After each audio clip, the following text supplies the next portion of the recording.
So bedtime, I mean, I've been putting kids to bed for 20 years. It is the worst part of the day. Nothing changes that. It is the hardest especially if you're part tired. of the Yeah, that's day hard because work. Yeah, you are also tired. You've been using yeah, these tools all day and you're like, good God, will you just go to sleep? But that's right. for your child, this is also the hardest part of the day, Yeah, is giving to it up. be separated Don't want to from you give it up. again. Yeah.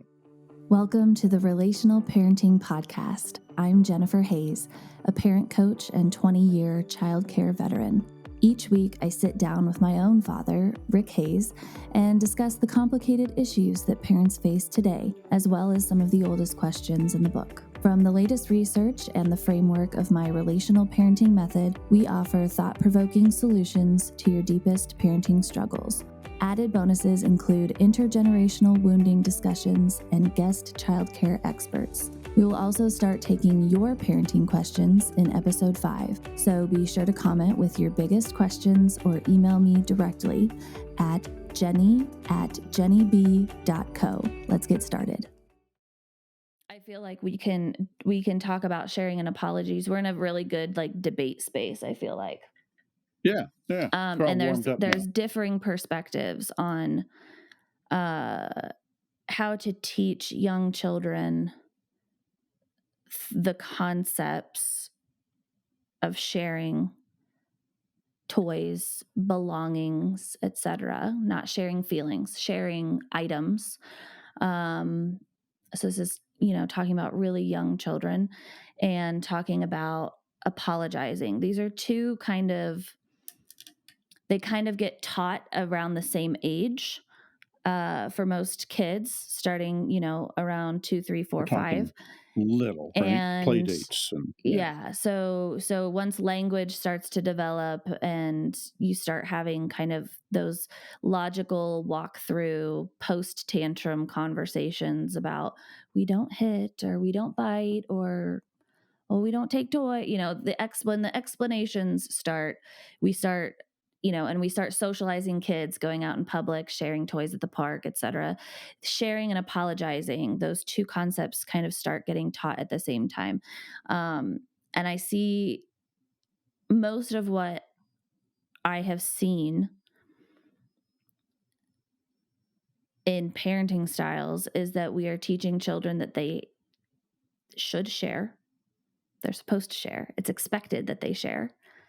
That they share on an adult's timeline, not on their own timeline. And with apologizing, that apologies are expected and required and also on an adult's timeline.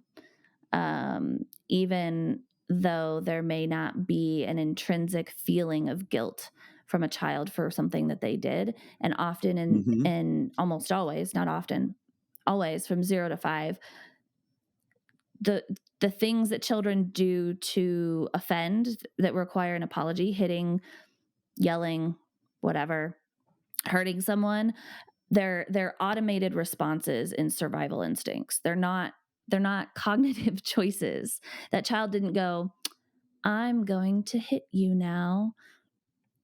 It's a reaction to someone doing something to them that they didn't like. And it's very natural. It's very developmentally appropriate. And so then you take that child and you go, you say you're sorry right now.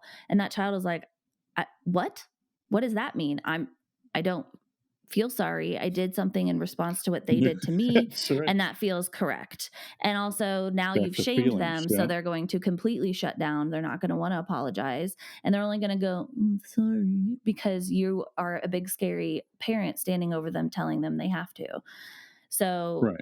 You can make them serves, do it. and that's not going to serve them later in life. So the issue, the reason I want to debate this with you, I want to know first, and again, we haven't discussed this yet. So, you get to, you're my guinea pig and you get to work this out as you go, what your opinion is on this. We're always putting you on the spot, but so when you were raising kids, what were your, like, how did you teach us to share and to apologize? I made you share and apologize every chance I got from birth. Are you being And I facetious? used to hit you and I used to hit you with sticks if you didn't. Yes, I'm being facetious. Sorry. My sarcastic sense of humor probably does not translate to YouTube very well. You're fuzzy Um, right now, so I was like, I think that's his sarcasm face, but it's really blurry.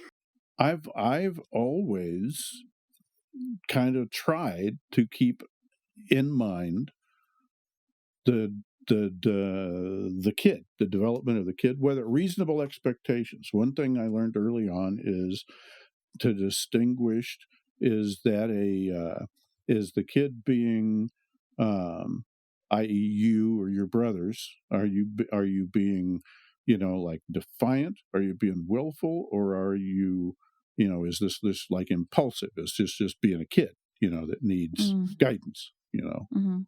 training, correction, whatever, and like grown-ups do, you know and so I don't remember asking you to apologize. I think a lot of that comes from parents.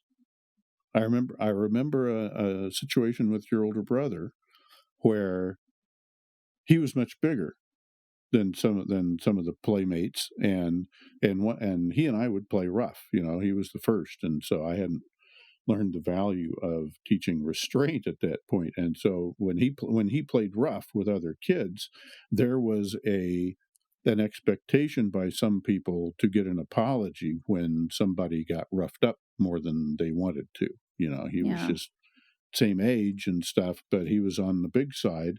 And so I'm sure that left scars on him. We'll have to have him on the program and talk about what being big for his age was like when he was wee little. Um, I didn't feel too much pressure as a parent to, well, and this was the incident I'm talking about was with a family member. And so I didn't feel too much, like kids will be kids and stuff happens. And, I didn't feel particularly the need to please the other people, to apologize for the behavior of the child. Yeah, I wasn't there, but neither were you. And, it's like, okay, let's move on. Nobody's dying. We don't need to go to the hospital. Okay. Let's pick up the pieces and move on.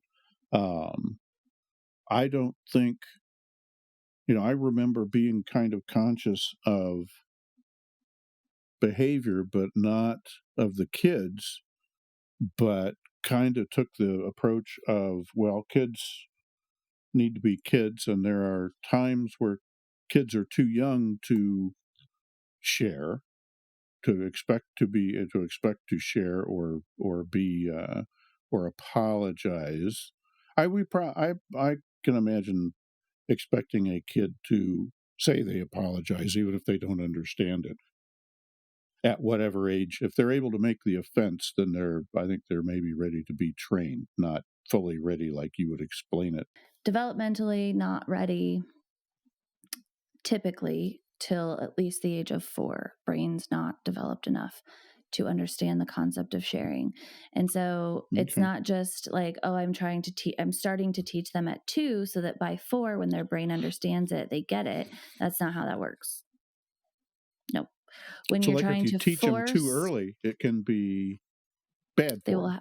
have it an aversion to it, or An aversion. Okay. it will just cause a disconnect between you guys because your child is like, you don't understand me and you keep trying to force these things on me that I like, and trying to make me do things that I don't Mm. understand, I'm not capable of. Mhm.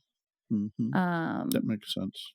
and so there'll just be it's just yet another wall between you and your child, instead Yeah. of seeing your 2-year-old struggling to share and using curiosity, like we've talked about before, and you come down, and Mhm. instead of jumping in and creating a solution immediately and ordering people around, you go Mhm. over to the situation. Maybe it's your child and a stranger child at the park in the sandbox with a toy. They're fighting over the shovel. And you walk over, you see the struggle, and you walk over and You say, "Oh, hey, what's going on?"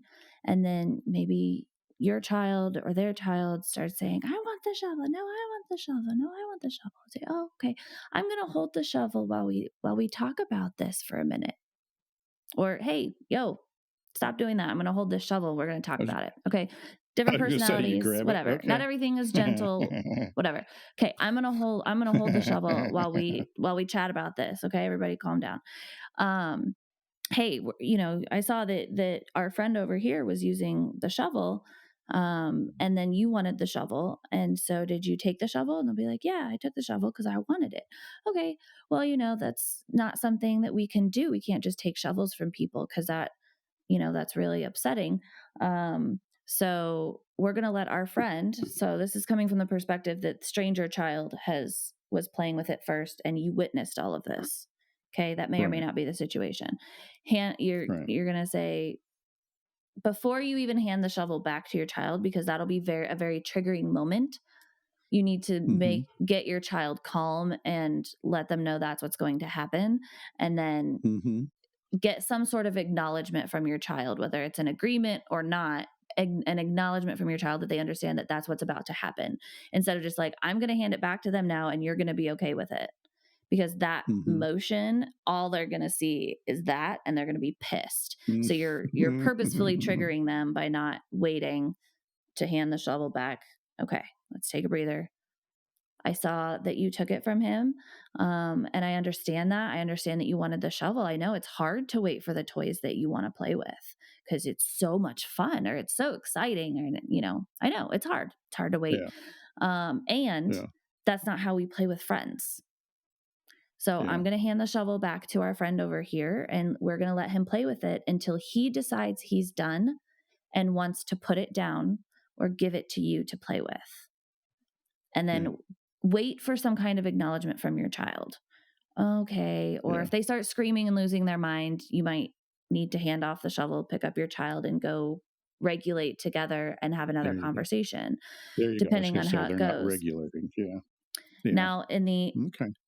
opposite situation, if your child had the shovel and this stranger friend came over and took it out of your child's hand, your child is upset.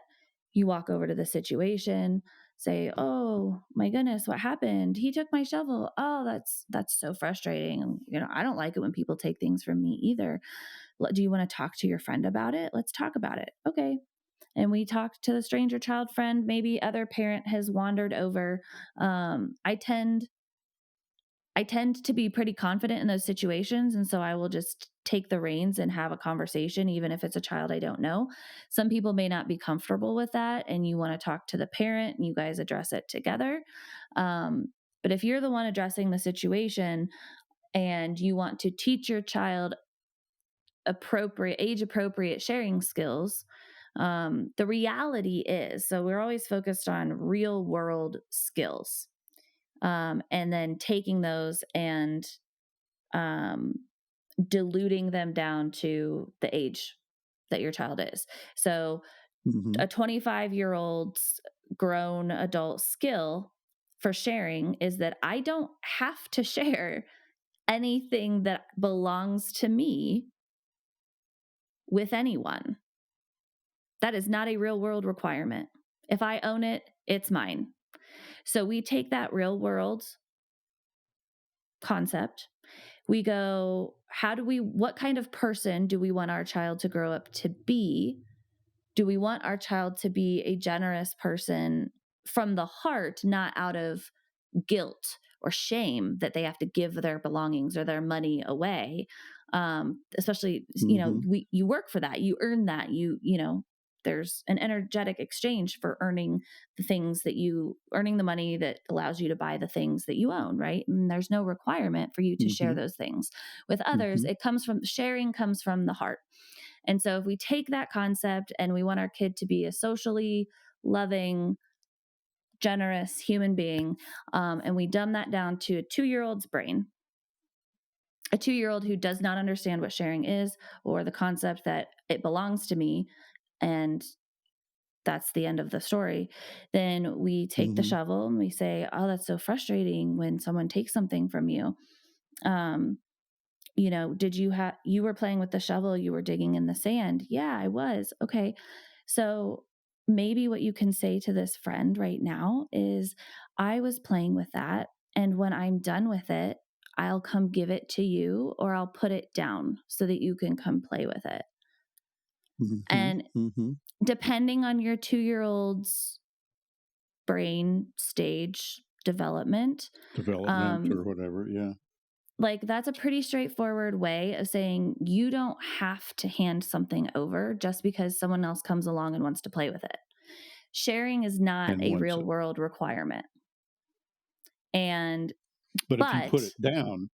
it is kind that once you are done, once you don't want to play with it anymore, because that is absolutely inevitable, is that you will not now want to play with this toy that belongs to the park or whatever, you Mhm. can hand it over out of social kindness, right? And being Yeah, a culturally adept human being. Um, that's right. the other piece of Moving in this that is direction. if you brought that shovel to the park and that is your child's toy, it's not a toy that was in the sandbox at the park, it's your child's toy. So now that's slightly different conversation where we would say something like, "Oh, we brought this shovel to the park. This is his shovel. Can you hand that back to him, please? This is our shovel from home." Mhm, Maybe mhm, child hands it over, maybe parent helps child hand it over back to your child.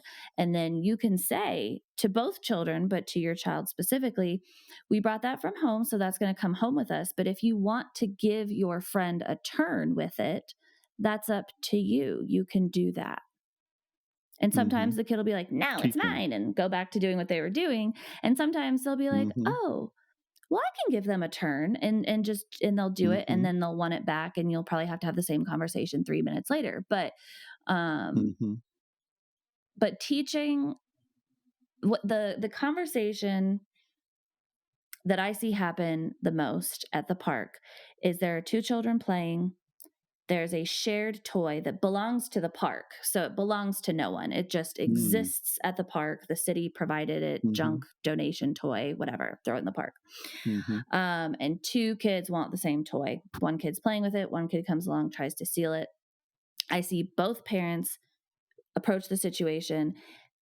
Parent of the child who was playing with the toy explains to that child, well, you've been playing with it for a while. Let's share. It's important to share. Let's give this other child a turn. mhm, mhm, Instead of, no, my child was playing with that. Your child took it. Can you please hand it back? When he's done playing with mhm, it, your child can have a turn. But I see this automatic submission to, and it's in the interest of avoiding conflict with another parent. It has nothing to do with the kids. It's two parents approaching a situation where there's potential conflict mm, between their offspring, and they are mellowing the situation instead of actually mhm. addressing and teaching the lesson that needs to be taught, because they don't want to hurt each other's Yeah. feelings. They don't want to offend each other. And everyone just wants to play nice and be happy. And like, that's They've not how got the a world higher works either. priority than teaching. It's they're deviating from their primary job being teaching their children Yeah. to, getting along at their level, and the kids kind of become pieces in the game. Yeah. Yeah. So they parents come up and it's, oh, let them have a turn, and oh, thanks, great, okay. And then maybe the other parent says, and when you're done with it, maybe you can give it back to that child, and then everyone walks away happy and cooled off. Except for your Mhm. child who Mhm. was wronged in the first place and you didn't stand up for them, and your child is now pissed off, upset. Maybe they want to leave the park. Maybe, like, whatever. They're having a tantrum because they were I didn't wronged. And a didn't tantrum teach is them an back. appropriate Yeah. response to that situation For a 2-year-old.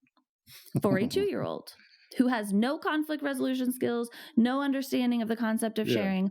All they know is that I was playing with this toy and having a good time, and someone came and ripped it out of my hands, and my protector person, guide, said, that's okay, and shoves me away. Like I like Mhm, mhm. that sense of injustice is like, oh, it's so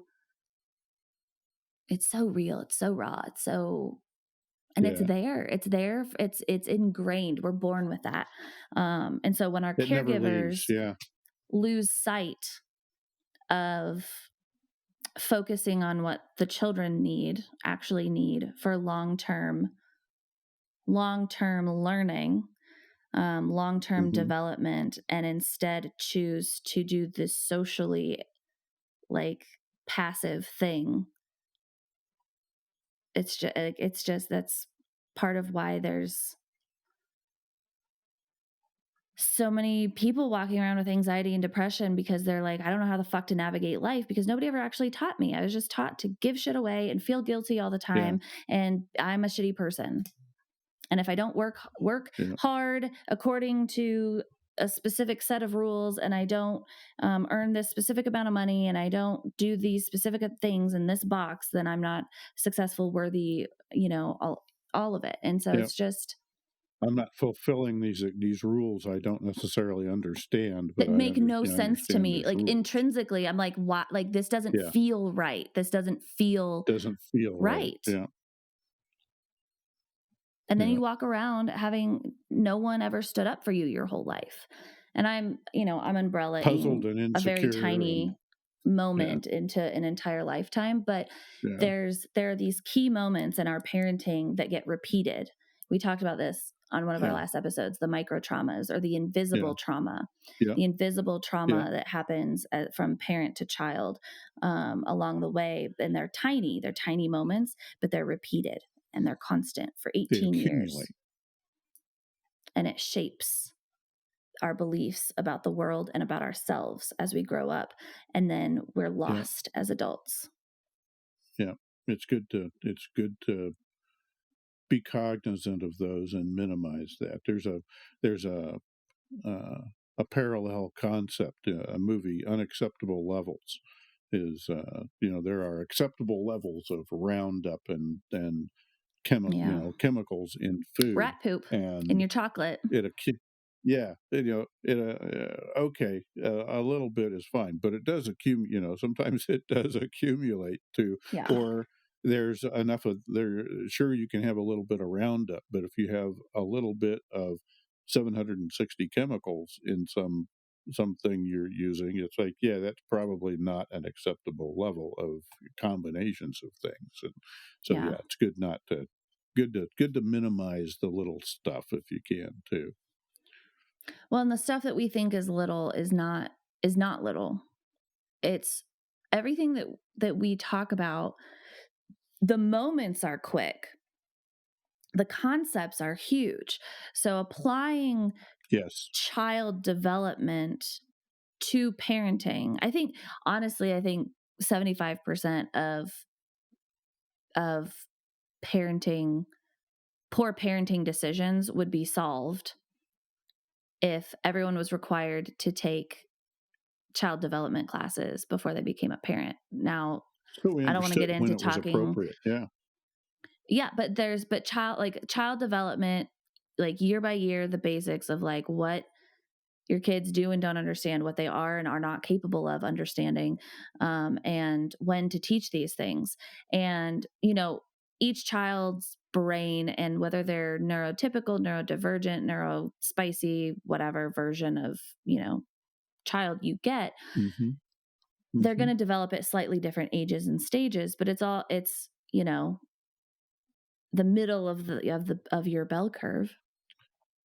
There's some There's a predictive typical, value in predictable, yeah. averages. Yeah. Yeah. And so not every child, the minute they turn 4, is going to understand the concept of sharing. That is a general number, uh, Mhm. developmental stage, in studies. Your kid might be 4.5. There might be some kids at 3.5 really grasp the concept of sharing. Yeah. Um, Yeah. but yeah, so that's sharing. Apologizing is a big one. Apologizing is a big shaming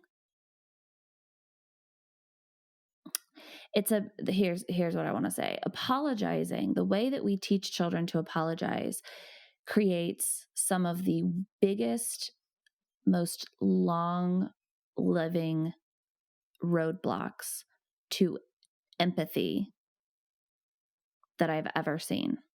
Hmm. Hmm. How so? Teaching, so kids learn by observing, right? Kids copy their parents. Right. Period. The end. If you want to solve parenting, be the person you want your child to be. Stop yelling at your kid if you don't want your kid to yell Yeah. at you. Stop belittling your kid if Yeah. you don't want your kid to mouth off to you. Stop, respect your child, they'll Find respect you. another way. Yeah. Yeah. It's But hard. to teach apologizing to a 2, 3, 4, 5-year-old is really difficult. One, because they're still figuring out what empathy is. They still don't have any fucking clue what's going on around them in the world. And all they are they're emotions on legs, right? So they're running around surviving and having emotions. They have survival instincts, Yep. automatic reactions, and they have emotions. And that's it. And so we are their regulation. We are teaching them. We are calming them down. We are their safe place. Yeah. And so when a child hits, bites, scratches, causes harm, physical harm in some way, which are the common complaints at that age, one, those are developmentally normal. They're supposed to do that. If your child doesn't do that, it's actually abnormal. And rare. So Yeah. if your child goes through a biting phase, a Yeah. hitting phase, a grabbing phase, a pulling hair phase, when they're frustrated, that is proof that Yeah. their brain is working. Their body goes into they get so much energy, whether it's angry energy or excited energy. They get so much energy from their emotions that they have to release it physically somehow. Yeah. So they do things that are, when you're an adult, are socially unacceptable and cause a lot of harm. But when they're little, it's like, oh, I got slapped by a 3-year-old. Like, it didn't feel good, but I'm fine, you know? Mm-hmm. Um, Mm-hmm. and our reaction to that is often, no, we do not hit. No, absolutely not. That is not okay. You go to your room, or you go to timeout, or you apologize right Mm-hmm. now. You're bad. Instantaneous shame of Yeah. like a parent, the person who's supposed to love you the most in the world, no matter Mm-hmm. what, judging you, shaming you, and immediately creating a block between you and them. Disconnection. Yeah. Nope. I'm going to disconnect from you now because Yeah. you what an egregious aggression you oh my god, I have no words. I always lose my words. You committed against me. Well, it's not a teaching. You're stepping out of teaching, and I mean, you can't always stop and explain, but you're stepping out of the role as a teacher and a grower of children, and you're just becoming the police, or you're just becoming an authority. And I can see, okay, your kid's about to hit another kid with a brick, or something ridiculously damaging. Okay, that's like, stop now, go away. We'll talk about this later. But Right. there We're needs to be a preventing teaching moment death. about it Yeah. somewhere. Yeah, Yeah. there's I get that, sometimes it's called for, but yeah, as a rule, I think I probably would say this too much, but we're here to guide and teach kids, mostly by our actions. God help us, we're imperfect too, Well, and by how we but respond. So trying to be a good our kids yeah. feel outbound the structure of life and the boundaries of life and what is okay, and learning how to self master, like, oh, so instead of hitting my mom, I can go smack the couch or hit a pillow, or there are other options and ways to move that energy out of your body. Have a But punching bag around or something, get rid of the kids energy. learn what those boundaries are, what is and isn't okay, by doing the wrong thing. And they don't know that it's wrong, and they're not doing it on purpose. They're doing it because that's what their body is telling them to do, and they need to release that energy. And so our job is to be calm and capable of handling these things and guiding them. Like in Rooted. theory, yeah, in theory, we have gone through enough life to be able to handle when the teeny tiny one does something wrong and teach them so that when they Hmm. become big, they don't do it anymore. But we get so Yep. focused on them never doing it again at the age of 3 that Hmm. we're so impatient about it and so shocked when it Hmm. happens. And it's like kids have been Hmm. hitting and biting literally since the beginning of time. It's normal, it's developmentally appropriate, it's how they move energy out of their body. Your Yeah. job is to teach them other ways to move that energy. Yeah. Yeah. That's kind of what I was saying at the outset is, kids you have to expect kids to act like kids. Yeah. And so, I mean, if you take a cool, new, buzzy, battery operated toy that every 4-year-old is going to want to play with to a birthday party or to a family gathering and expect Yeah. all the 4-year-olds not to want to grab it, Yep. that's just an unrealistic expectation. Don't Yep. take that toy to the Yep. park. Yep. If you can take I remember having a talk with you guys about pool toys or lake toys. It's like, well, if you're going to, yeah, you can take a raft, you can take a noodle, but you're going to have to be prepared to share it, right? Because somebody else is going to want to get on it. Why? And if you leave it alone, if you set it down, somebody's going to want to jump on it because it's unattended, Mm, right? okay. If you go to the swimming pool or something like that, it's like be prepared for the if you take a shiny toy, be prepared for the battle is all I'm Yeah. saying. And so if you Yeah. don't want the battle, if they're not ready, if it's a 2-year-old, maybe you don't take the toy, so that you Yeah. don't create the situation. You don't set them up to fail Right. is where I'm trying to get, you Yes. know. It's not, yeah, don't make them make that choice yet, or require them to share or create the drama. Well, and So so when you can so head when your stuff off child too. when your child smacks you cuz they felt like it. Um Yeah, because they're out of the they're out of their goal mind, is to not stimulated. have is to not have that like reaction, right? And that will take you time. Like if Right. that's your reaction, that will take time to master. But to just, maybe stop their hands, hold their hands for a second while you take a deep breath or whatever your tactic is to center yourself before you respond. But pause and say, I'm not going to let you hit me, and just hold their hands down and say, if Think about what you're gonna my do. Yeah. favorite that has worked sparklingly is acting.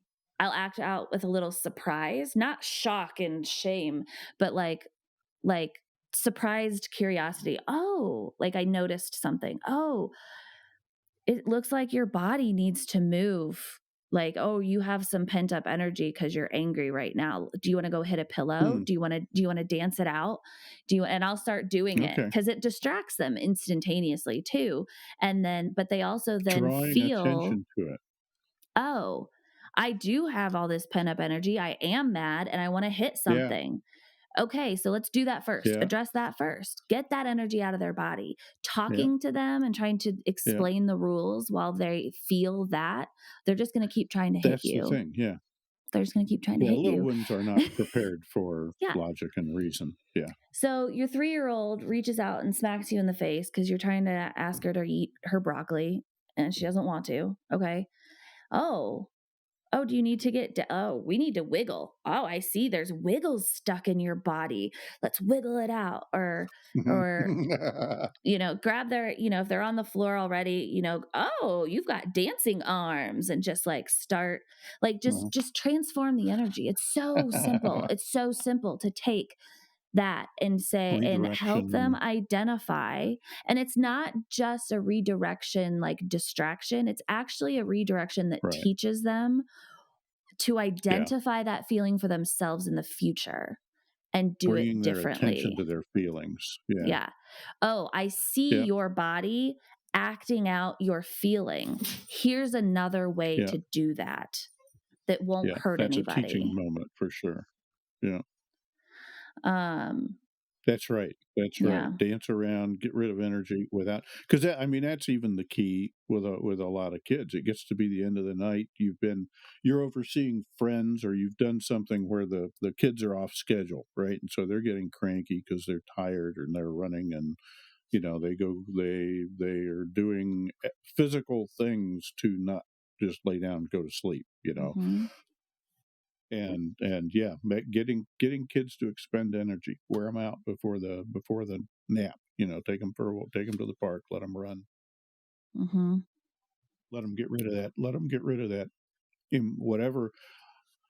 I guess, is it fair to say that it's not just emotional, but I mean, there's all kinds of things that charge up a kid that give them energy, and just letting them discharge that energy Well, it's all connected. calms things Your down. emotions, your Yeah, body function. It's all your brain, your body, your feelings.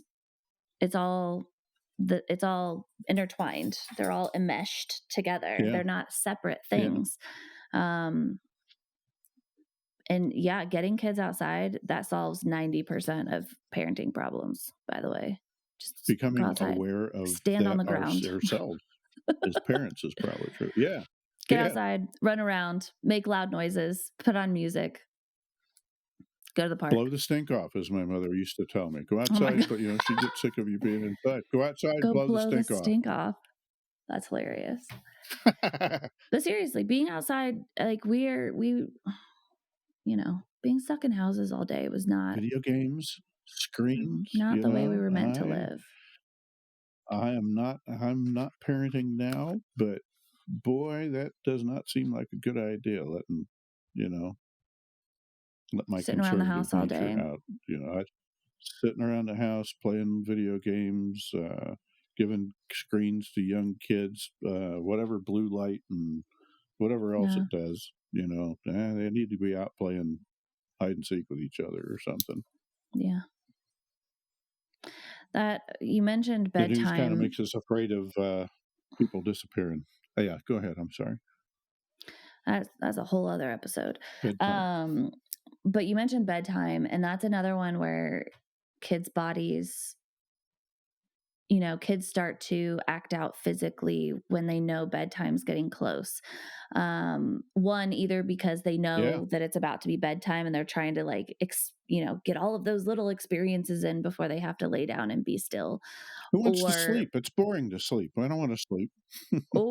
yeah, because they are tired, but they're trying to show that they're not, because they don't want to be Yeah. tired, Yeah. because kids wake up with nothing Yeah. but excitement for the day. Yeah.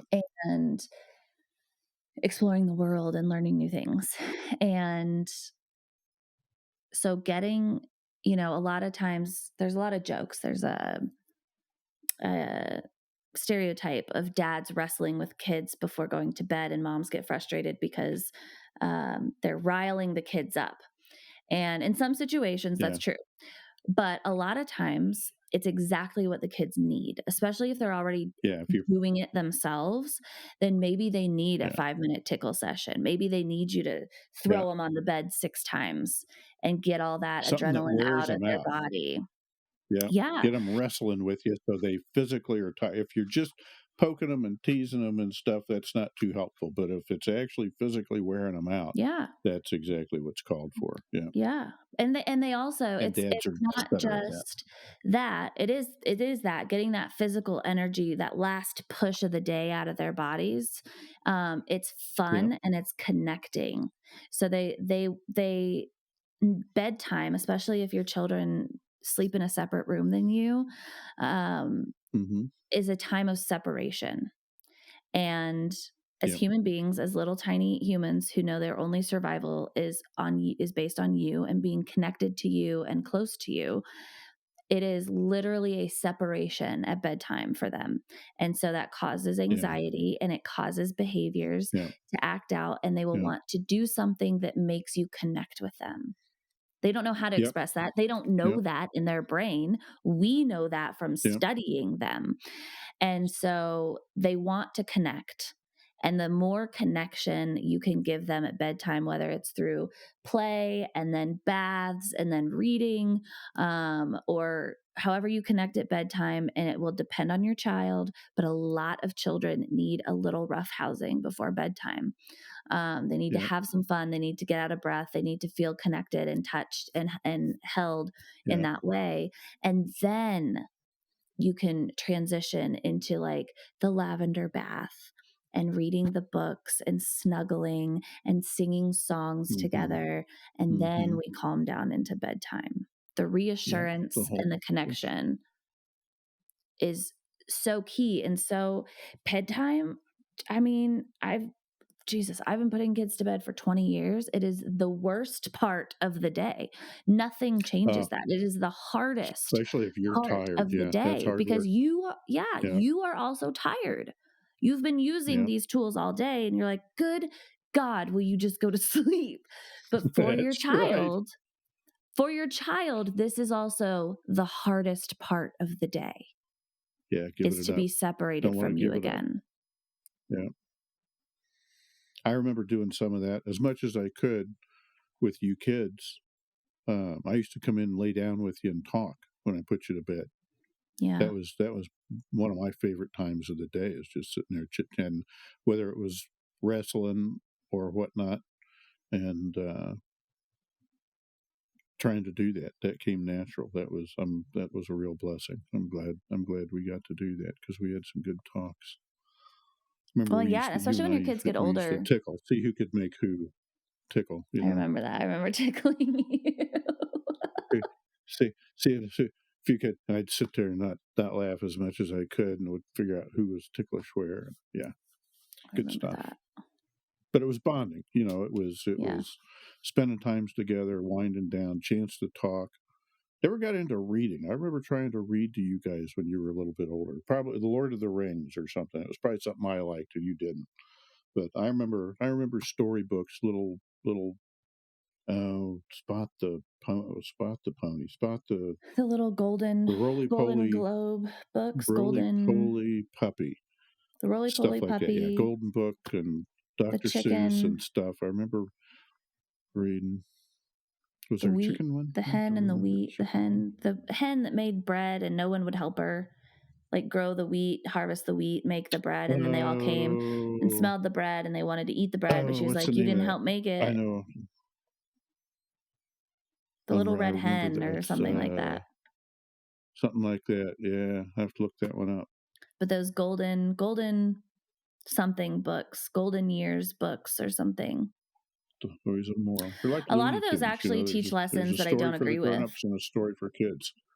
Yeah. The roly Well, poly that's puppy, when the bow breaks, the cradle will fall. There's a lot of yeah. horrific There's a stuff lot of from really like, nursery yeah, rhymes. all those fairy tales were made to scare children into submission. So Gruesome. that's fun. Yeah. Yeah, it's not all good. It's not all fun, but the conversation and like you're saying, the bonding, the spending time together, and building trust. Getting rid of fear. And I'll be right out here. Yeah, it's time to go to bed. I need you to lay down now. And Yeah. trying to burn off some energy and stuff, but reassuring you that everything was okay. And do you want the door cracked? And Yeah. that's all good stuff if you can. I also remember losing my crap a couple of times when I couldn't get Josh or you, or couldn't get somebody to bed and haven't had Yeah. a day Well, and that's going to myself. happen And it's too. it's not perfect, but But you you weren't strive losing for your good. shit And every single night or 5 nights a week or, yeah, yeah, once in a yeah. while, We were lucky. everybody loses their shit. We were lucky. It was, I'm sure there are families where it is every night, alcohol. And I always try to keep in mind when we're having these talks, we were pretty straight middle class family, but they're lucky in a lot of ways. There's no huge health problems, no alcoholism, at least not when you were young. That Yeah. you guys, we were pretty middle of the bell curve. There's my bell curve in. Um, there are families where this is more challenging and more valuable. Therefore, Yeah. Well, so I I don't want know. to get Yeah. back to sharing and apologizing because Yes, yes. Sorry. I'm not no, it's fine. We I'm a went little lots of places. unfocused tonight. Yeah. Also, like, welcome back, happy belated Father's Day. Our Father's Day episode wouldn't record. We spent 3 hours trying to make the technology work, and like 6 different things went Technical wrong. difficulties. It wasn't even just one thing, it was multiple things. We would get one thing working and then so anyway, I am back from my honeymoon. I'm back from the honeymoon. We tried to record last week and had so many technical difficulties that we just called it, flatlined. And so we are back this week, and we will have another guest for next week's episode, my friend Caitlin, who is a coach for moms. And so welcome back to us. um, Yeah. there's one Back other on the thing that trail. I was going to update on, but I'll do that later. So sharing, I'm trying to think if there's anything else I wanted to specify about the concept of sharing, and or Sharing and apologizing, teaching, apologizing. apologizing. That was it. Teaching kids to Mm. apologize when so that it comes from them actually feeling sorry and not from being forced to just say the words. So if your Get child that does back to hit that you, internal motivation stuff. I went a Yeah. different direction. I went to how to translate the energy into something else instead of focusing on the apology. So Mhm. once you've transmuted the Mhm. energy in the room, you're calm, your child's calm. Let's discuss an apology. One, your kids are going to learn how to apologize because you apologize to them. If you mess up or if Mhm. you accidentally, you're doing stuff and poke them in the eye or something. Oh my gosh, I'm so sorry. I didn't mean to poke you. Are you okay? So they're going to learn to apologize by watching you apologize, either to them or to your Demonstrate. spouse Yeah. or whatever. Um, To but they everybody. are Yeah. also going to learn to apologize by you coaching them to apologize. But it has to be coaching. It can't be forced, coerced, punished. And if your child doesn't apologize, you have to be okay with that, especially in those 0 to 5 years. Because, like, let's be honest, I don't always feel sorry for the things that I do. Uh, Sometimes I feel incredibly justified, and like my response was exactly what you deserved. And that's rare, but it happens. And so That's sometimes if your complicated though, child, not yeah. right. But what I'm saying is, like, as an adult, you need to translate reality down to your kid, not force some Yep. Yeah. shiny version of existence on them, some shiny version of Yeah. morality that isn't real world. And so, if your child, so let's just use the same example. Your child smacks you. So you're not in public, they didn't hit another child, like they hit you. You're in the home. Okay, how do we deal with this? First, transmute and regulate. Dance party. Oh, I see your body. Oh, I see your anger. Your frustration is coming out of your body. You got to move that body. You got wiggle arms, get the wiggles out, whatever Mhm. you choose to do. Mhm. Mhm. Then, hey, when you hit mommy or daddy or whatever your identifying parent name is, Mhm. when you hit me, that really hurt. Do you remember what we do when we hurt somebody, especially if it was an accident and we didn't mean to hurt them?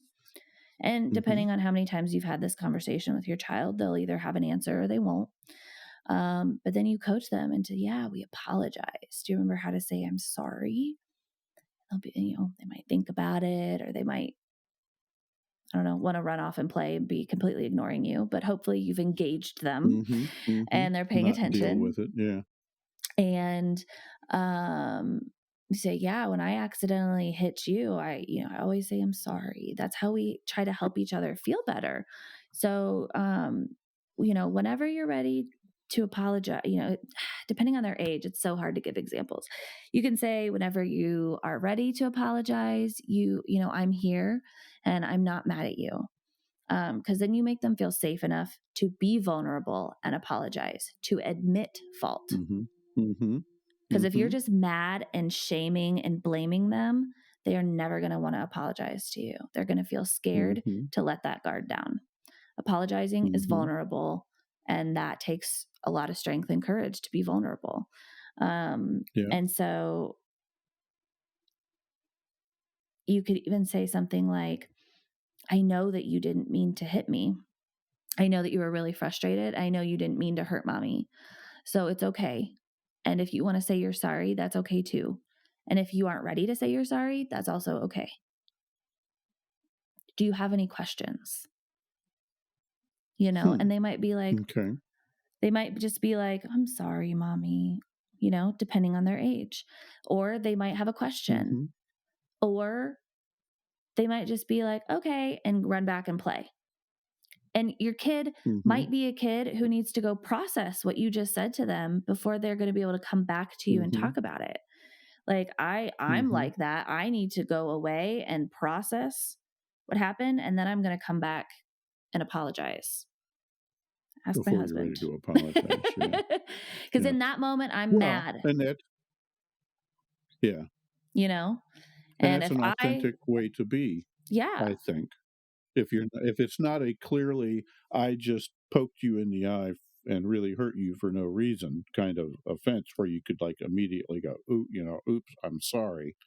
If it's a Yeah. like I was saying, like, before, if it's a complicated grown-up situation, sometimes you gotta go process and find out realize you're wrong, Yeah. or you owe somebody an apology anyway, Well, a lot of you're in the times wrong. for me, this is true for me, but I know it's also true for a lot of other people, is that I grew into an adult who I very rarely felt safe apologizing to someone that I was really close to. Not friends. I would apologize to friends if I screwed up or whatever. But in intimate Mhm. partnerships, um, one, I dated losers, so it was usually them screwing up, but I'm not perfect. I'm not perfect either. But there were a lot of Well, time it's a good thing. Yeah, no. there were a lot of times where I it wasn't even that they wanted an apology and I refused. It was just more like I felt justified because my response to them was Yeah. appropriate for what they did to me. And You felt it was appropriate. Okay.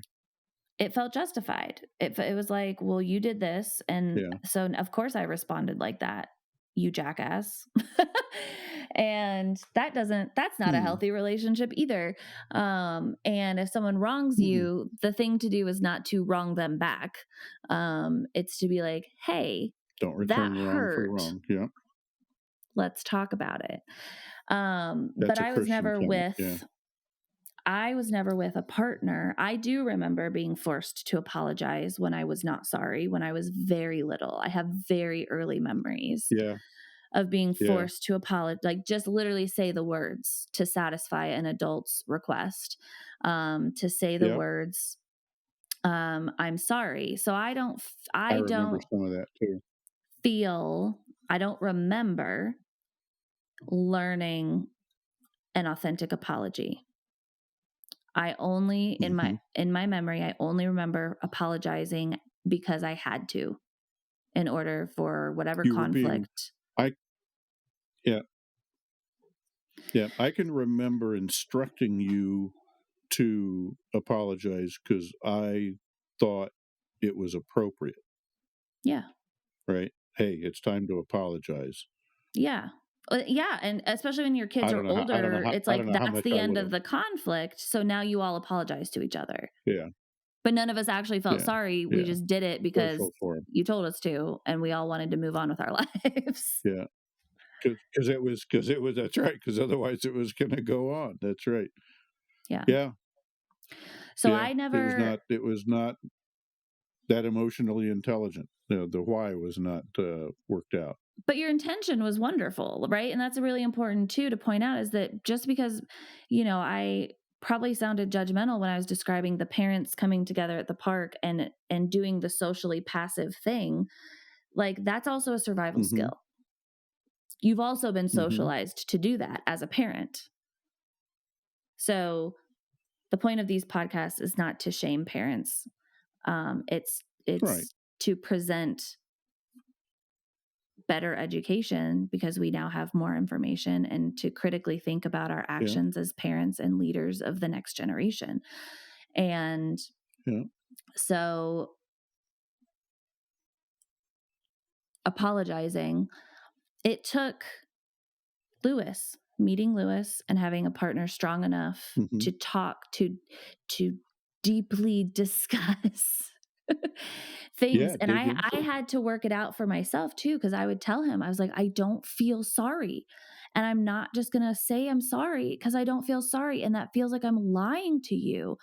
And and we had these we would have these really big conversations where I was like, I know how frustrated you are, and I know that you deserve an apology, and I don't feel sorry, and I'm not withholding it from you on purpose. I'm trying to figure out why I don't feel bad about it. There you And so go. there was There a you go. whole other level we had to get to of why Yeah. I felt justified doing what I did back to him, Yeah. and why I didn't Yeah. feel bad about it. I didn't feel, it wasn't even like a lack of empathy, because I knew how he felt. And I was like, I Mm-hmm. know that you deserve an apology, that you did not deserve for me to do that to you, but That's right. I still feel justified. And so we had to discuss why I felt justified in doing what I Yeah. did and figure Yeah. that out. I'm And then glad you figured that out. there's also a piece of it where his understanding of apologizing was, that's how you end every conflict, is everyone just That's apologizes to each other. And I was like, I was that just is going to jump not in. how that Guys, when goes. they have a fight at school or something, is, however it gets resolved, it's like shake hands and say you're sorry. That's just the social form. Yeah. It's like wearing a gown to graduation. It's just a convention. You don't have to mean it, but you do have to say it, and you Yeah. do have to do it. And yeah, that's not exactly the best emotional education ever. An apology is not something that makes everything okay. That's not its Yeah, purpose. yeah. An apology It's an is something that comes from an internal feeling that I have harmed another human being, and that was yeah. not my It's an intention. acknowledgement. It's an Yeah, acknowledgement, and we're taking it's an acknowledgement of responsibility for yourself.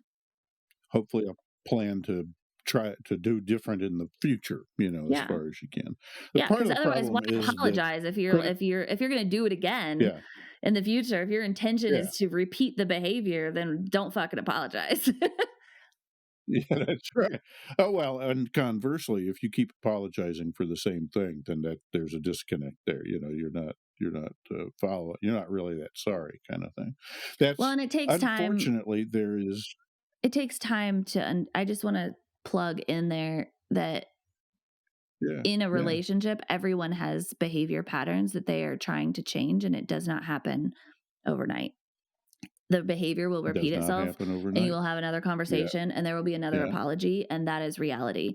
Those stupid quotes that are yeah. like, if you are someone that's sensitive to yelling and you meet someone and you tell them once that to never yell at you again, and they do, then that's not Yeah, your person. It's fucking bullshit. Good luck that's a 16. finding a You got to keep in long-term mind 16-year relationship. olds, right? Some of those things. Yeah, yeah, yeah. Don't believe just because it's on the internet. Don't believe it. You might get Yeah, lucky and run there's a into lot of a dis. person who doesn't yell. You might get lucky and just Yeah, run into that person, but good luck yeah. with Was raised expecting not to. behavior changes instantaneously and overnight. Instantaneously and not Anyway, yelling. Half of those people are just suppressing things. They're going to explode one day. You know. yeah. Yeah, Or they have critical found thinking or they and found healthy feelings coping skills. don't coexist all the time. You know, you got to keep your Yeah. feelings under control to have a critical thought, and it takes critical thought to figure out your feelings sometimes, and that's what being a grown up, part of what being an adult is figuring out how to get navigate that. You know, Yeah. And hopefully you figured it out before before or while you have kids. If you haven't figured it out, and you know, get an education, because you can't teach your kids something that hopefully, you don't do. when I got out of school, I wanted to teach philosophy in grade school and high school, and had my philosophy counselor. He was like, well, you know, most people are not able to do that at that age.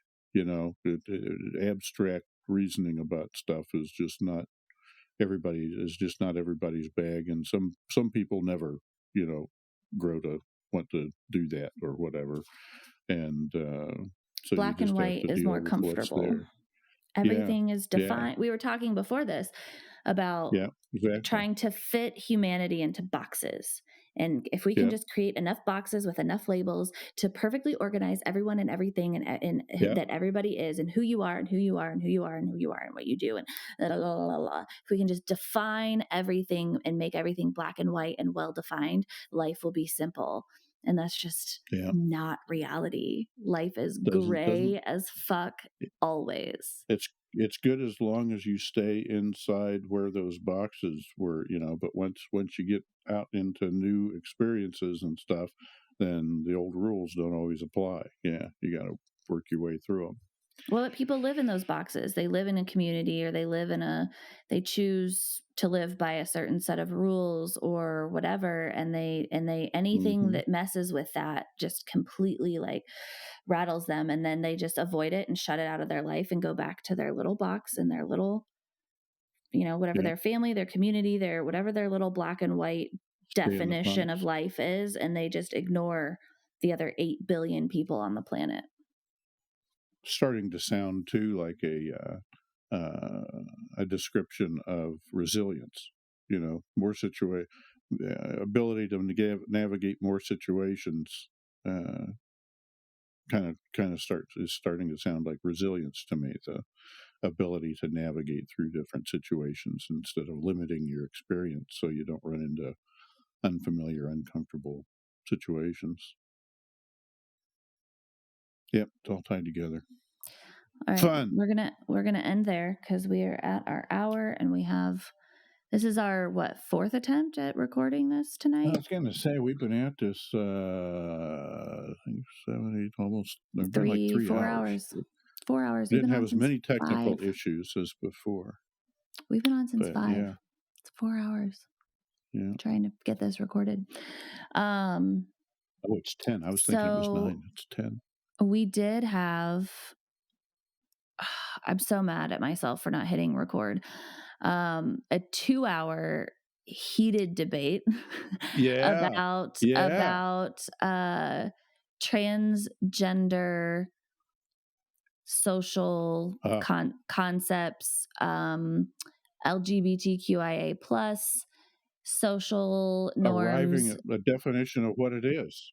Yeah, and I just want to let everybody know that we decided like a month ago that we wanted to do an episode on that topic and discuss that, and from a parenting perspective. So what do you do when you're as parenting and parenting, yeah, as far as your parenting female goes. child Yeah, tells you that she wants to be a boy, or whatever? We want to talk about that inside of the parenting framework, how to address those things in a way that won't cause harm, because that's what we're doing here. No matter what yeah. your values are, no matter what your values are, how you can parent that That's right. situation without causing harm. So we're not telling you what to believe Yeah, in. We're just giving you the skills to have the discussion and not cause harm to your child. yeah. And we do want to do that. And we had a nice little intro to that topic between you and I before this. And we will be addressing that this summer in one of our solo episodes, or possibly with a guest who is part of that community. So I actually just had a thought. That might have thought something we haven't. I just had a thought of who I could invite to have that discussion with us. So I'll have to talk to her. Cool. Cool. So 3, 4. I told you 2 when we were talking. I just thought of 4 very, very close people that I know in my life who are members of that community. So anyway, thank you for being here. We are back weekly. We will have a guest next week, and we will continue recording every week, releasing on Thursdays, and discussing hard parenting topics, anything from hard parenting topics to just general, the newest, latest research on any parenting topic that we can think of until more people start writing to us. I do have a parent email that we'll do an episode on this summer as well.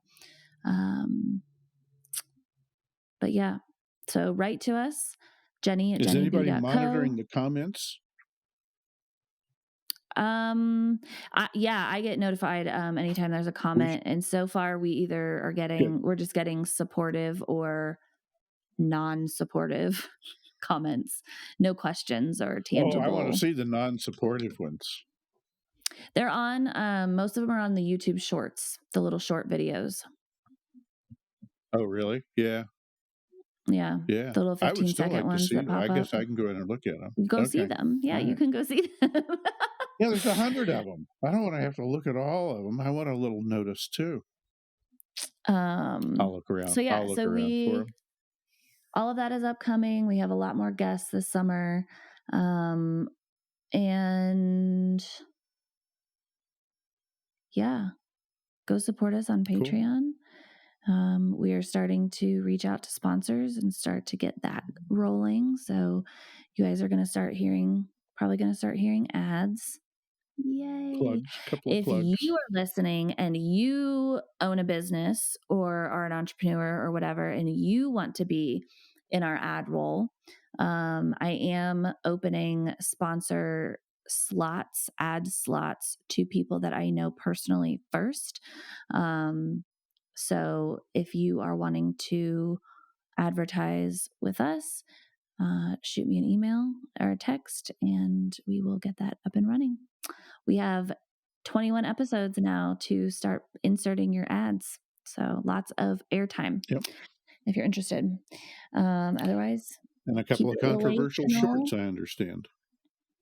Keep it relational, y'all, and we will see you next week. Bye-bye. Bye. Well, did you learn anything new? Or have you heard all of this before? Do you agree with us, disagree with us, have a question? We want to see you in our inbox or via the Patreon page in the show notes. Tap on either link to send us your feedback, share your own parenting story, or support our mission of providing a connected community for all parents. And don't forget to hit subscribe so you never miss an episode. If you loved this episode, click on that little star and give us 5 of them so we can get visible to other parents who are looking for us. This is your weekly reminder. Parents, you already have everything you need inside of you.